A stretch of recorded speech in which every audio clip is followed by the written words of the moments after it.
et bienvenue à tous pour ce troisième épisode d'Unsurf Podcast, le podcast sur le football allemand. Aujourd'hui c'est un jour un peu particulier parce qu'on va évoquer trois débats. C'est un hors-série autour du Borussia Dortmund et donc d'abord il y a Paul dont vous avez l'habitude d'entendre. Salut à tous. Et ensuite on a un invité, c'est Empereur Jaune, donc je vais le laisser se présenter.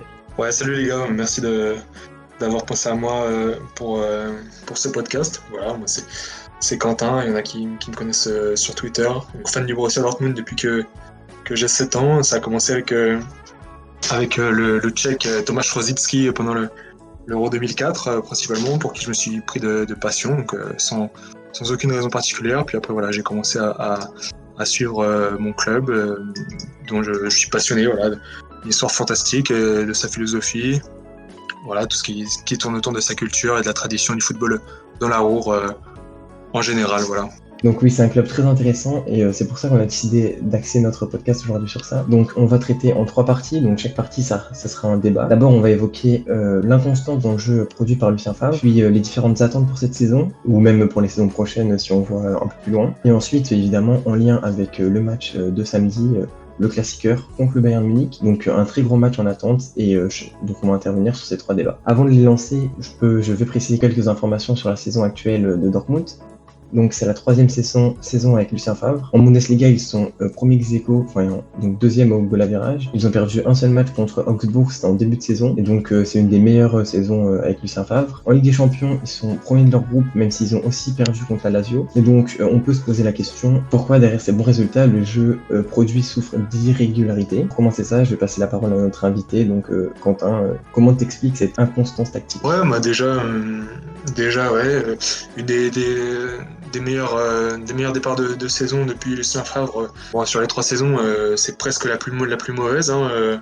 Par exemple, l'année dernière, on avait notamment remporté la Supercoupe, c'est pas le cas cette année. Il y a 2 défaites, une à Augsbourg où on perd 3 points, une à Rome contre la Lazio, donc pas forcément un excellent départ comme on a pu le vivre lors de la première saison, où on avait seulement 2 matchs nuls en championnat sur les 10-11 premiers matchs, donc avec des sans fautes en Ligue des Champions. C'est pas le cas cette saison, donc voilà, plusieurs facteurs sans doute. Moi je suis convaincu que le système tactique choisi par Lucien Favre depuis maintenant 1 an et demi en était la principale raison. Donc voilà, même si on a des résultats plutôt positifs cette saison, pas mal d'incohérences et d'irrégularités, au moins sur les 5-6 premiers matchs, parce qu'on verra tout à l'heure, mais depuis la défaite à la Lazio, il y a eu une correction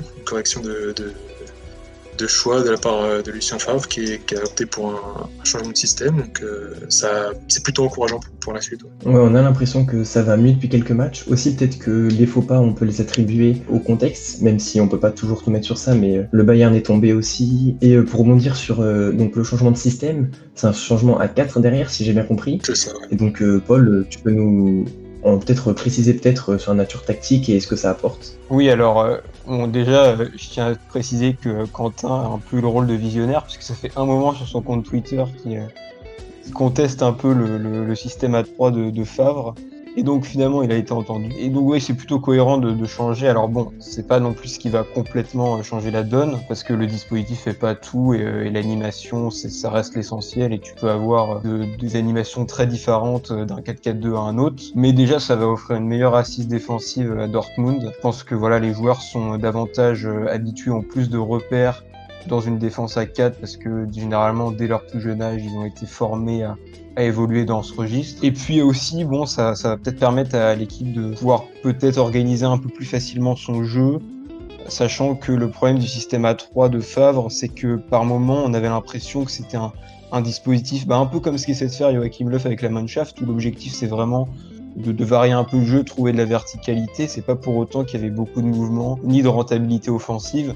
Donc là, peut-être que Dortmund va être moins brillant offensivement. Pour l'instant, en tout cas, c'est pas le cas. Ils ont encore planté 3 face à Bruges. Mais en tout cas, ce qui est sûr, c'est que pour l'instant, ils ont retrouvé une certaine solidité défensive. Sur les derniers matchs, ils n'ont pas encaissé de but. Donc faudra suivre ça de près. Mais attention à ne pas parler trop vite non plus à ce niveau-là. Et je voulais juste aussi évoquer un autre point par rapport aux latéraux. Quentin, toi qui as regardé donc les derniers matchs du BVB, est-ce que tu trouves qu'il y a beaucoup de différences dans le jeu notamment par rapport aux latéraux, et qu'est-ce que tu penses pour l'instant, depuis son arrivée, d'un joueur comme Thomas Meunier? Ouais, c'est vrai que depuis qu'on est repassé à une défense à 4, ils n'ont pas exactement le même rôle, mais pour moi c'est pas gênant parce que on l'a bien vu face à la Lazio notamment. Après le match, on a eu le droit d'examiner la pass map qui était absolument catastrophique en rapport avec le système. Donc c'était un 3-4-2-1, j'insiste bien là-dessus parce que c'était pas des ailiers intérieurs qu'on avait, notamment Sancho n'était pas un ailier intérieur, mais plutôt un attaquant libre. Donc voilà, c'est pour ça que je différencie tout le temps le 2 du 1 en attaque, mais peu importe. On avait donc des latéraux qui étaient donc des pistons et qui doivent justement, c'est un système qui doit justement leur permettre de prendre beaucoup leur couloir, d'apporter beaucoup offensivement, notamment des centres et tout. Et on a bien vu que même depuis le début de saison, hein, pas forcément que face à la Lazio, mais que la rentabilité des latéraux offensivement, c'est proche du néant. Pour la simple bonne raison qu'on voit très bien sur la passe map que Guerreiro n'est pas le joueur piston de ce système, mais c'était le milieu relayeur, c'était lui qui faisait les relais entre la défense et l'attaque. Donc tout simplement un système qui a perdu complètement de sa substance, qui perdait complètement son sens. Donc voilà, je pense que l'abandonner, c'était la meilleure des solutions. Et on l'a bien vu, du coup, certains pensaient à juste titre que le fait que Guerreiro soit replacé dans un poste de latéral classique, ça lui serait préjudiciable, mais en fait pas forcément. Et de l'autre côté, Thomas Meunier, par contre, on a vraiment l'impression de découvrir un autre joueur, ce qui a été tout simplement catastrophique, pour pas dire scandaleux, dans les 6 premiers matchs. Et là, depuis qu'on est repassé à une défense à 4, c'est beaucoup plus cohérent, beaucoup plus précis, et ça fait plaisir pour lui. Donc voilà, plutôt des bonnes nouvelles. Ok, donc c'est hyper intéressant parce que moi, par exemple, qui suis juste la Bundesliga et pas forcément Dortmund, j'avais cru comprendre qu'il y avait un réel problème avec, par exemple, Meunier et que en fait c'était clairement son niveau qui était insuffisant, et en fait c'est plutôt le système et ça a l'air d'aller mieux, donc c'est plutôt satisfaisant pour toute l'équipe parce que ça aurait été quand même un gâchis d'avoir un joueur comme lui qui n'y arrive pas. Oui, juste pour rebondir par rapport à ça, c'est que comme l'a souligné Quentin, c'est là où tu vois l'importance d'un changement de dispositif sur les individualités notamment, parce que j'ai souvenir de Jacques Meunier à Paris, quand il avait été essayé parfois piston droit, c'était pas non plus ça, alors que globalement, dans la défense à 4, il avait toujours fait le boulot. Bon, c'est un peu mal fini avec Paris, mais ça a toujours été un joueur qui quand même, dans un système à 4, arrivait à faire des performances tout à fait convenables et capable de signer des bonnes performances aussi en Ligue des Champions. Et ça, c'est important pour Dortmund. C'est pour ça que ça m'étonnait le contraste un peu avec ce que je disais au début. Donc ensuite, même si le jeu évolue et qu'on va vers du meilleur, est-ce que cette équipe à 4 ou même dans d'autres systèmes ça évolue, elle peut viser vraiment quelque chose cette saison? Quelles sont les attentes qu'on peut avoir? Donc quel est ton ressenti sur ça, Quentin? Est-ce que vous devez gagner? Est-ce que vous pouvez? Enfin, comment tu le sens en tant que supporter? Est-ce qu'on peut gagner? Tout dépend de la compétition. Déjà, il faudra savoir rester mesuré. Je pense que si on est objectif, je pense que la victoire en Coupe d'Allemagne, et ça a été rappelé d'ailleurs en début de saison, elle est plus qu'envisageable et plus qu'envisagée d'ailleurs. La victoire en championnat, sauf grosse contre-performance du Bayern, j'y crois pas tellement. Celle en Ligue des Champions, encore moins. Celle en Supercoupe, moi, je pense qu'elle était abordable. Ça n'a pas marché cette saison, mais voilà, sur les 4 compétitions, je pense que la priorité c'est la Coupe d'Allemagne. On a largement le potentiel. Après, pour le reste, il faut savoir rester mesuré, rester à sa place, mais ça n'empêche pas de viser des bons parcours, notamment en Ligue des Champions. Je pense que là, si on parvient à arriver en quart de finale, ça sera déjà une très belle performance. Je suis assez d'accord avec Quentin sur sa hiérarchie des possibilités de Dortmund au niveau de titre.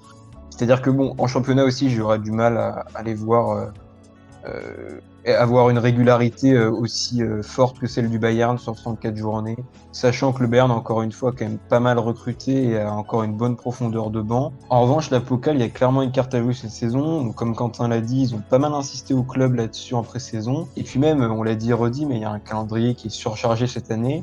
Donc déjà, je vois bien pas mal de clubs allemands, européens, engagés en Europe, donc comme les Leverkusen, Hoffenheim ou encore Leipzig, Gladbach, lâcher un peu cette compétition parce que ça fera trop de matchs pour eux et qu'ils ont envie à la fois de briller en Europe et quand même de conserver une place correcte en championnat.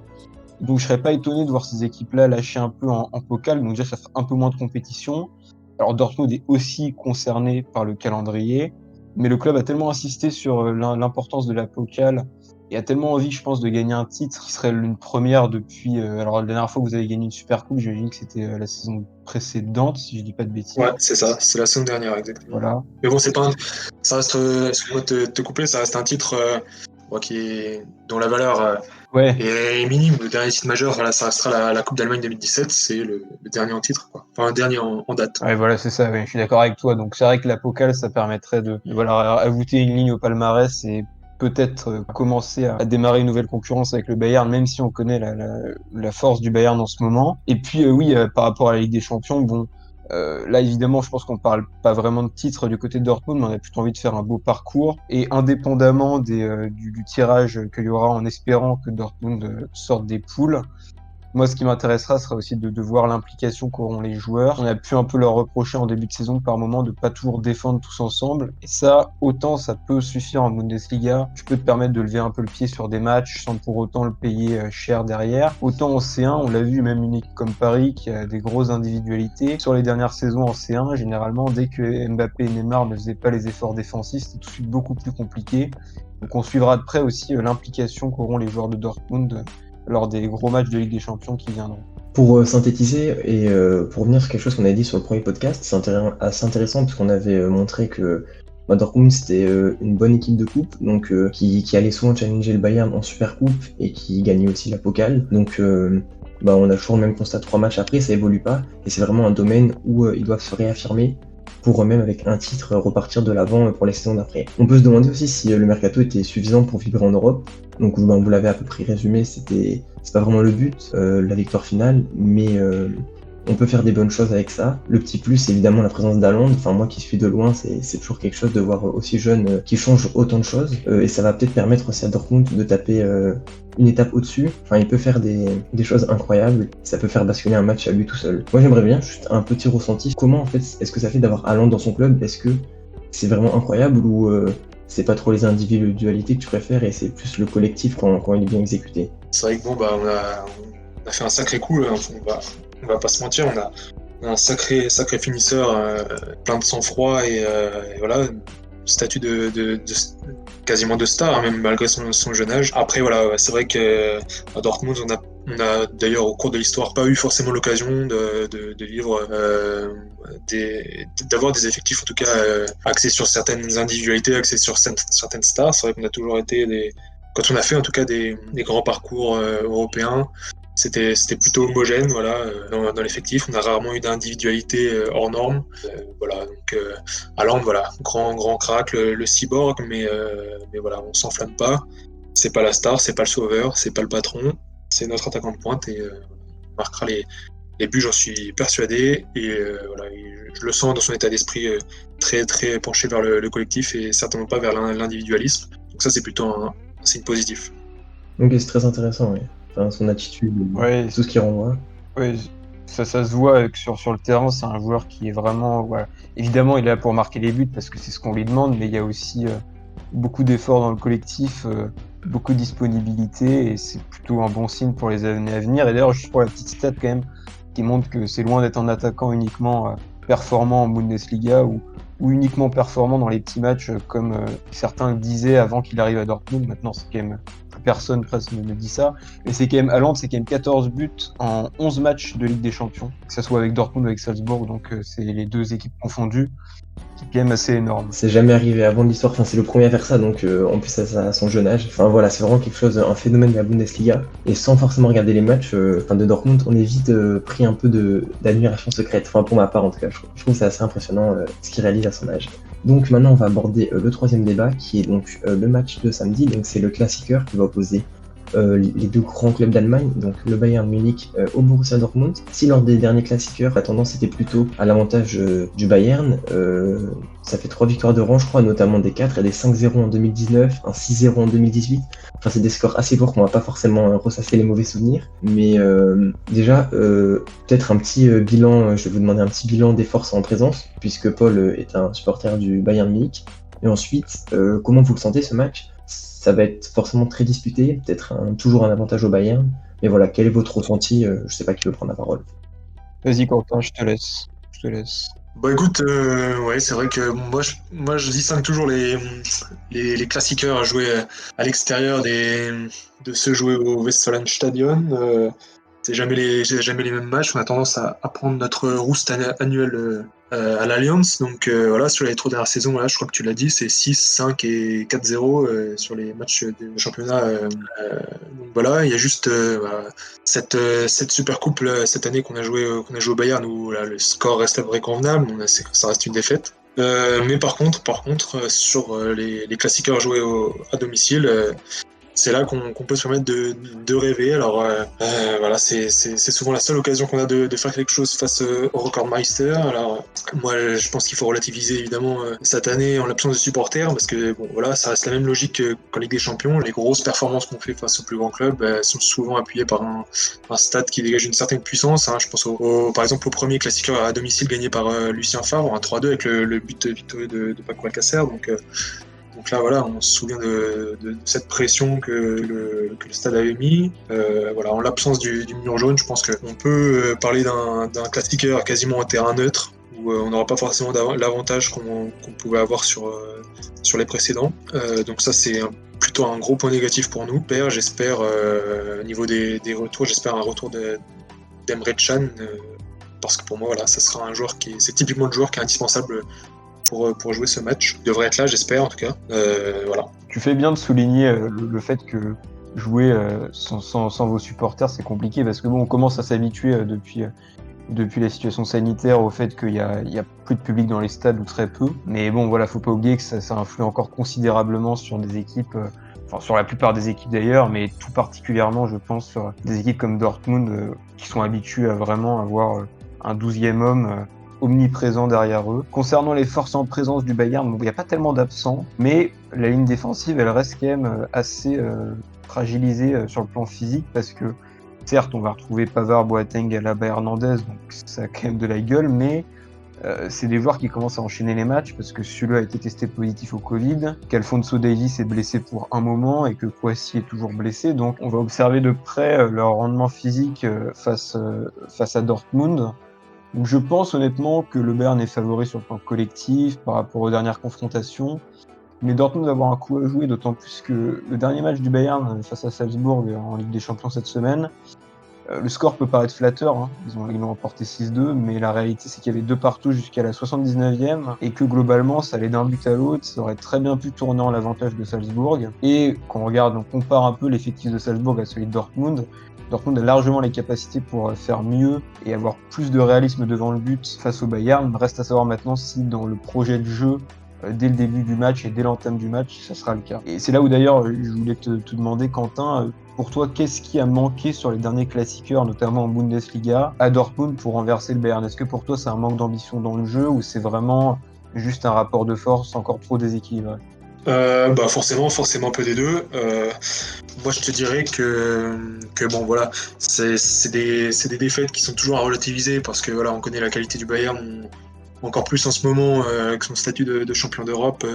Donc forcément voilà, quand on perd face au Bayern, c'est jamais un scandale, mais il faut voir la manière dont on perd. Et là, c'est beaucoup plus problématique quand on regarde le contenu de nos prestations. Alors, je parle même pas de celles à l'extérieur où on n'existe quasiment pas. Hein. On prend une voix les parents à l'extérieur, donc il y a quasiment rien à débriefer, si ce n'est un manque d'ambition, si ce n'est un manque d'état d'esprit et de caractère. Donc ça, c'est pour le côté psychologique. Peut-être un gros complexe d'infériorité aussi face au Bayern. Par contre, à domicile, on n'a pas ces excuses-là.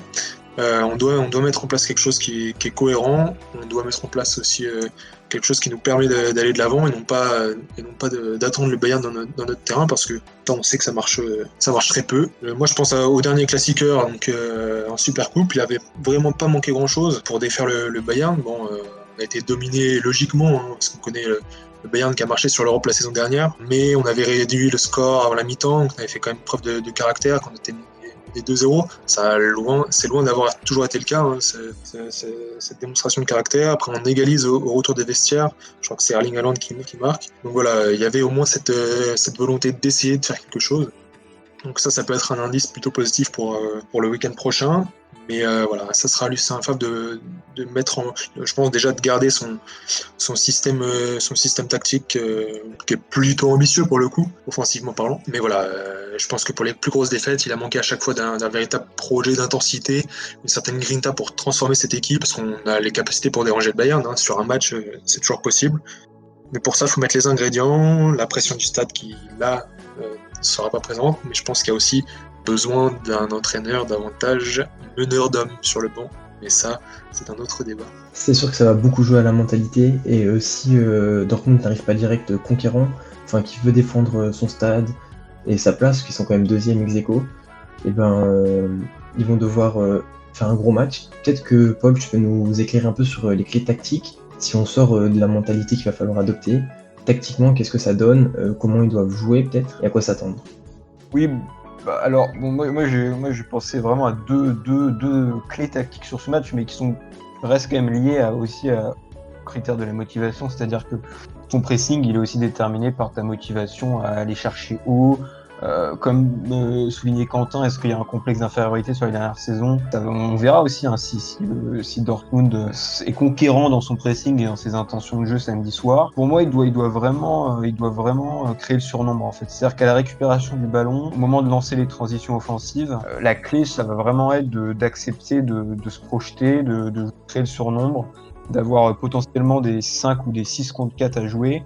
Sachant qu'on sait que côté Bayern, Alaba et Boateng aiment beaucoup défendre en avançant, dans l'anticipation, qui là pourrait les contraindre à devoir reculer davantage, attendre le repli défensif. Et si on ajoute un peu la fatigue physique côté Bayern aux intentions de jeu de Dortmund, ça peut tourner en la faveur de Dortmund. Et puis le deuxième aspect, toujours par rapport à ce surnombre déjà, pour ajouter que c'est quand même pas quelque chose d'impossible à faire pour Dortmund. Salzbourg a réussi à le faire contre le Bayern et a failli gagner cette semaine, et on retrouve même ça en Ligue 1, je veux dire, dans des équipes qui jouent pas forcément le haut de tableau en ce moment, mais si j'ai une petite pensée à Saint-Etienne et aux seuls supporters stéphanois qui nous écoutent. Mais voilà, un joueur comme Romain Mouma, typiquement, c'est ce genre de joueur capable d'aller dans les intervalles, un peu dans ce qu'on appelle les half spaces, donc ces zones situées entre le défenseur central et le latéral. Donc là, en l'occurrence, ça serait les zones entre Pavard et Boateng et les zones entre Alaba et Hernandez, où un joueur comme Sancho peut par exemple complètement se régaler, ou même Haaland avec sa vitesse qu'on oublie souvent, capable de se projeter là-dessus. Donc si tu as quelque chose à rajouter par rapport à ces aspects-là tactiques, Quentin? Ouais, carrément. Je suis assez d'accord. En plus, voilà. Moi, je reviens toujours à la même chose, mais le changement de système permet beaucoup plus de rentrer dans cette espèce de jeu offensif traditionnel, un peu très direct, qu'on a, qui fait la philosophie un peu de Dortmund. C'est vrai que on sort d'un système à 3 défenseurs qui favorisait vraiment l'horizontalité. Clairement, on sait pas faire tout ça. C'est pas notre jeu. Dans ce système, on a que 2 milieux de terrain donc, qui doivent être assez complets. Moi, je pense souvent à des milieux de terrain comme Goretzka et Kimmich, qui sont typiquement ce genre de joueurs qui seraient faits pour jouer dans ces milieux à 2, donc avec des défenses à 3, 3-4-3 classiques. Mais nous, clairement, on n'a pas ces joueurs-là. Si on met des joueurs plutôt 6, donc admettons un Delaney avec un Daoud qui sont très complémentaires, ça marche pas parce qu'il faut que les deux soient complets dans ces situations-là. Moi, c'est pour ça que je revendiquais le milieu à 3, où là, on peut vraiment avoir un milieu 6 physique récupérateur, typiquement Thomas Delaney, et 2-8 à ses côtés, avec Modaoud qui est exceptionnel en ce moment, qui est incroyable. Et Dieu sait que je l'ai souvent critiqué à titre personnel, mais j'ai toujours prétendu que dans un système qui lui correspondrait, ça serait un 8 incroyable, parce qu'il a des qualités hors normes, notamment de passe. On l'a vu encore hier soir, sa passe incroyable pour Thomas Meunier. Et donc là, voilà, ça va leur permettre à ces milieux, je pense à Julian Brandt et Modaoud, de vraiment pouvoir prendre le jeu à leur compte, mettre beaucoup de verticalité comme ils le font depuis qu'on est passé à une défense à 4. Il faut pas avoir peur du Bayern, faut jouer notre jeu, les gêner, les déranger. Et c'est avec ce système que je pense qu'on en aura les meilleures occasions. Ok, donc merci pour votre analyse tactique. Je pense que si vous avez rien d'autre à rajouter, c'est fini pour aujourd'hui. Donc j'espère que cet épisode, ça vous aura donné envie d'être devant le match samedi et de choisir votre camp de regarder en tant que supporter neutre, comme moi par exemple. On se retrouve pour un prochain épisode et d'ici là, n'hésitez pas à interagir sur notre Twitter ou encore sur le Twitter d'Empereur Jaune. Tchuss! Salut à tous!